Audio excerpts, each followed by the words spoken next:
Faut-il être visionnaire pour entreprendre? Eh bien, pas du tout. Alors on dépeint souvent l'entrepreneur précisément comme visionnaire, c'est-à-dire quelqu'un qui a une idée très ambitieuse, très claire depuis le début et qui va tout faire pour mettre en œuvre.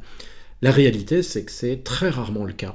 La plupart des très grandes entreprises aujourd'hui ont souvent commencé avec des idées relativement modestes, qu'elles ont améliorées à peu, voire qu'elles ont complètement changé. Il n'est pas rare qu'une entreprise démarre sur une idée, ça marche pas très bien, on pivote et on en trouve une autre avec laquelle peut-être cette fois on réussira.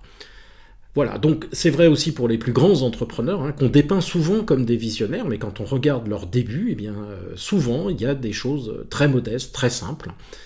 Alors, il y a aussi des exceptions, bien sûr. Alors, pour prendre un exemple très connu, on pense tous à Elon Musk et son ambition d'aller sur Mars, qui représente vraiment l'entrepreneuriat visionnaire avec une très grande idée, très ambitieuse, qu'il va mettre très longtemps à mettre en œuvre. Mais ça reste une exception.